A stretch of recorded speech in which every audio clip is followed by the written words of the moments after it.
আচ্ছা, ভবিষ্যতের কথা এখন না বলি, আমরা এই প্রজেক্টের কথা বলি। অনেক দিন পর স্ক্রিন শেয়ার করেছি একসাথে। সেটা মানে শুধু যে তাহসানের সাথে সেটা না, মনোজের সাথে অনেক দিন পরে কাজ করেছি, অর্ষার সাথে এই প্রথম স্ক্রিন শেয়ার করেছি। তো গুণী অভিনেতাদের সাথে, শিল্পীদের সাথে কাজ করতে তো ভালো লাগে। তবে ভবিষ্যৎটা এখন এই মুহূর্তে বলতে পারছি না, কারণ আমি তো খুব কম কাজ করি।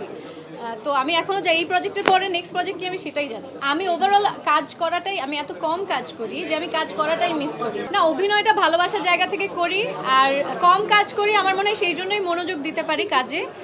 আর এইবার আমি বলি যে এখন আমার এই ঈদে এই বাংলায় এই বাজি ওয়েব সিরিজটা রিলিজ হচ্ছে চরকিতে।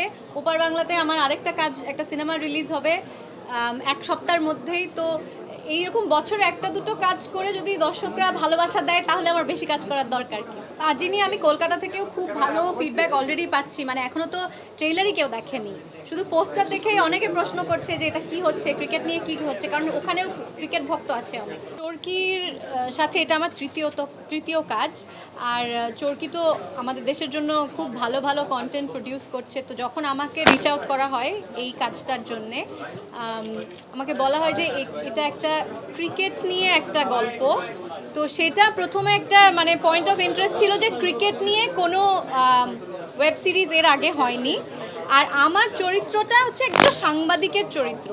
তো তারপরে আমি যখন চরিত্রটা শুনলাম আমি বুঝতে পারলাম যে এটা আসলে খুবই চ্যালেঞ্জিং একটা চরিত্র। এবং আমি লাস্ট যা কাজ করেছি, সেটা সিনেমা হোক বা আর ওয়েব সিরিজ হোক, আমি চেষ্টা করেছি যে এমন কোনো চরিত্র রোল প্লে করতে যেটা আমাকে, আমার অভিনয় সত্তাকে চ্যালেঞ্জ করবে।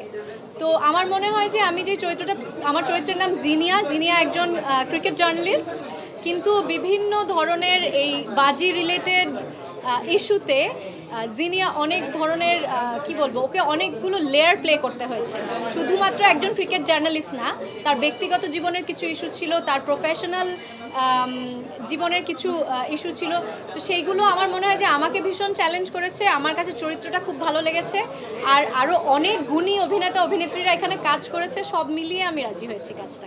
শুধু সাংবাদিক না, এই জিনিয়া, আমার চরিত্রের নাম জিনিয়া, এবং জিনিয়ার একটা পার্সোনাল জার্নিও ছিল। তো সেই সাথে এক প্রফেশনাল জায়গায় অফিসে আসলে কীরকম আচার ব্যবহার থাকে একটা সাংবাদিকের, কলিগদের সাথে কিভাবে ইন্টারঅ্যাক্ট করে, তার ব্যক্তিগত জীবন কেমন হতে পারে, আমি আমার কল্পনার জগতে নিজের মতো একটা ভেবে নিয়েছি। আমার পরিচালক আমাকে কিছুটা গাইড করেছে। এবার বাকিটা এই যে আপনারা দেখলে বুঝতে পারবেন। বাংলাদেশে ওটিটি খুব ভালো করছে, চরকি তো ভীষণ ভালো করছে। অ্যাকচুয়ালি ওটিটি যেসব কন্টেন্টগুলো হচ্ছে, অন্য ওটিটির কন্টেন্টও সবগুলোর মান আমি বলবো যে আমরা বিশ্বমানের কাজ করছি আসলে। এবং আমি পৃথিবীর বিভিন্ন, শুধুমাত্র ভারত থেকে না, পৃথিবীর বিভিন্ন জায়গা থেকে আমি অনেক কমপ্লিমেন্ট পাই আমাদের বাংলাদেশের মৌলিক কাজ। ক্রিকেটাররা বিশ্বের মানে এখন খুব গুরুত্বপূর্ণ জায়গায় আছে, খুব ভালো করেছে, বাংলাদেশকে একটা বিশ্বে একটা অন্যতম জায়গায় নিয়ে গেছে ক্রিকেটে। ক্রিকেট খেলা তো সেই কারণে আমি বলছি, আপনার উত্তর ছিল আমি ক্রিকেট দেখি কি না। হ্যাঁ, দেখা হয়। তবে হ্যাঁ, আমি বলবো না যে আমি খুব একটা জ্ঞানী এই বিষয়ে বা আমি ভীষণ ক্রিকেট বোদ্ধা, আমি সেই রকম না। কিন্তু জাস্ট একটা স্পোর্টস হিসেবে আমি এটাকে এনজয় করি। ঈদ নিয়ে সেরকম কোনো পরিকল্পনা এখন আর নেই। ঈদ তো আর এখন আমার জন্য আর সেরকম কিছু মানে ভাবা হয় না। আমার মেয়ের জন্য নতুন জামা, কোথায় বেড়াতে নিয়ে যাবে বা ঈদের ছুটিতে কোথায় যাবে, সেটা ওকে ঘিরেই, আমার মেয়েকে ঘিরেই ঈদটা প্ল্যান করা। Home is always home. তো আমার এখানে সবাই পরিচিত, আপনারা সবাই পরিচিত, পরিচালক, কো আর্টিস্ট সবাই খুব পরিচিত। তো এখানে অবশ্যই কমফর্ট জোনটা অনেক বেশি। আর তবে ওখানেও আমি 3 বছর এই পর্যন্ত যা কাজ করেছি, আমি খুব সুন্দর পরিবেশে কাজ করেছি, সবাই খুব ভালোভাবে অ্যাকসেপ্ট করেছে। এলো খবরের কাগজ, নিখাত, নির্ভীক, নিরপেক্ষ।